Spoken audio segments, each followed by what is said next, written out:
La chronique bourse, la quotidienne Zone Bourse, Anthony Bondin.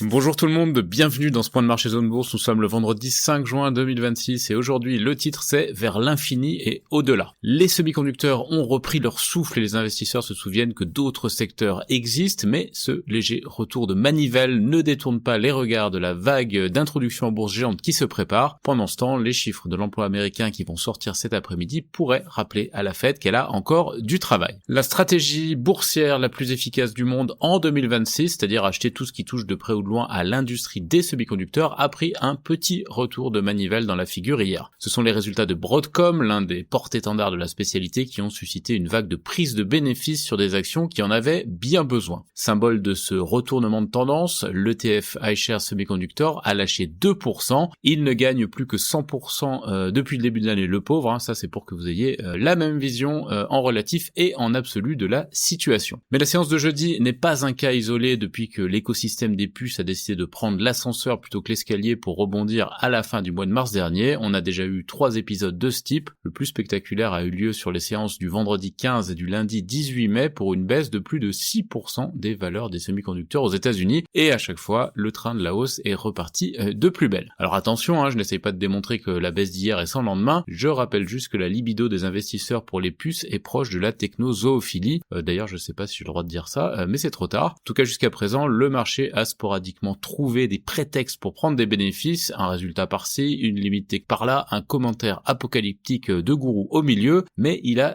systématiquement le marché trouvé 2 fois plus d'arguments pour racheter frénétiquement. Une séance comme celle de la veille a quand même permis aux investisseurs de redécouvrir des secteurs qui étaient devenus invisibles, la santé, la consommation cyclique ou la banque par exemple, de quoi redonner d'ailleurs un petit coup de fouet à l'Europe qui peine à maintenir la cadence américaine. Alors si l'IA ne nous mange pas tout cru, elle aura quand même dévoré un sacré paquet d'investissements. Les investisseurs se sont confortablement installés au fond du tonneau des Danaïdes pour être sûr d'être recouverts de dollars et ça fonctionne très bien. Et depuis quelque temps, la narration est renforcée par le bouillonnement des introductions en bourse géante qui se préparent. OpenAI et Anthropic, les meilleurs ennemis de l'IA dans quelques mois et SpaceX dans quelques jours. D'ailleurs avec l'arrivée en bourse d'une seconde société d'Elon Musk sur la base d'une valorisation absolument stratosphérique, le message implicite et explicite aussi d'ailleurs, c'est le ciel n'est plus la limite ou vers l'infini et au-delà pour boucler avec le titre du jour. Lors de la présentation détaillée de l'opération qui a eu lieu hier matin, les grandes banques d'affaires de Wall Street ont rivalité de commentaires tous plus élogieux les uns que les autres et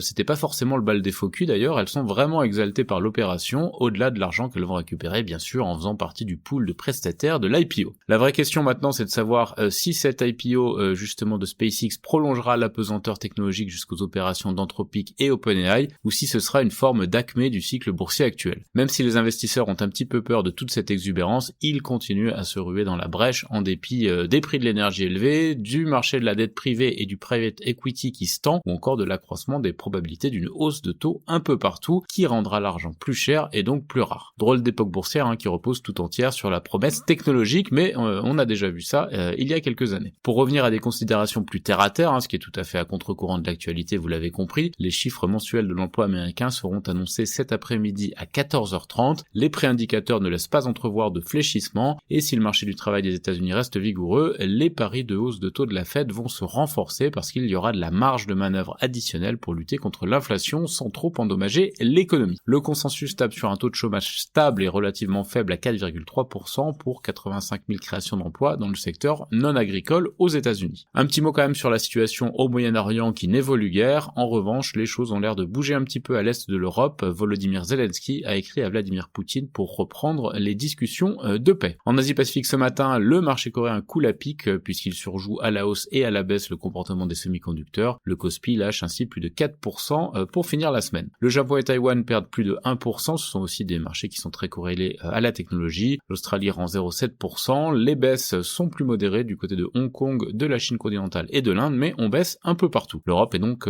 attendue assez logiquement en repli dans les premiers échanges. Dans l'actualité des sociétés, en France, France, pour commencer, Schneider place 850 millions d'euros d'Océane. Qantas envisage une commande de 20 gros porteurs. La compagnie n'a pas encore choisi entre Boeing ou Airbus. Eiffage a remporté un contrat de 110 millions d'euros en Allemagne. Alstom investit plus de 55 millions de dollars dans un centre de maintenance pour trains aux États-Unis. La SCOR a racheté 378 millions d'euros d'obligations subordonnées 2047 et 2048. Pierre Gauthier, l'ancien PDG de Saint-Gobain, est élu président de Forvia. Vusion a approuvé l'ensemble des résolutions lors de son AG. Walix a publié le descriptif de son programme de rachat d'actions. Adosia va présenter le 16 juin les résultats de la phase 3 de Biochaperon Lispro lors d'un webcast. François Bourgoin est nommé DG d'Atlantem, la filiale d'Erige, et on a aussi des actus du côté d'AgriPower, de Terraclion, d'ABL Diagnostics ou encore de Milibou. Ailleurs en Europe, la filiale suisse de HSBC est mise en examen à Paris pour des soupçons de blanchiment de capitaux et corruption au Liban. Les actionnaires de Heineken plaident pour un successeur externe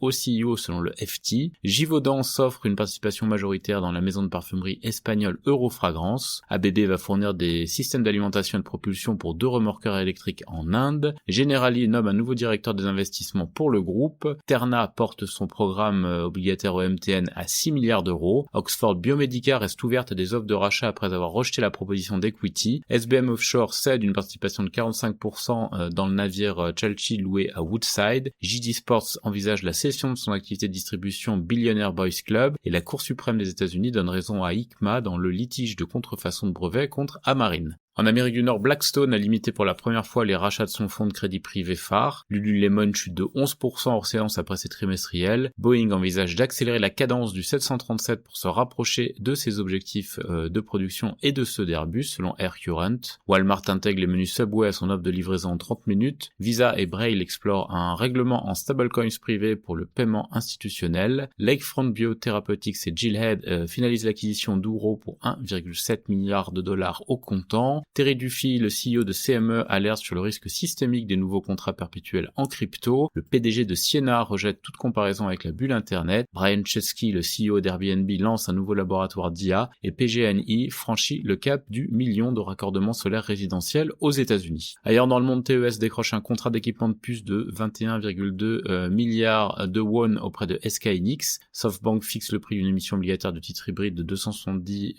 milliards de yens. Postal Savings Bank of China lève 30 milliards de yuan par voie obligataire. Le traitement contre l'insuffisance rénale d'Otsuka préserve la fonction de l'organe en phase finale d'essai, et Coles fait l'objet d'un examen de la part de l'ACCC concernant un projet d'acquisition de bail en Nouvelle-Galles du Sud en Australie. C'est terminé pour ce dernier point de marché de la semaine. Très bonne journée à toutes et à tous et excellent week-end.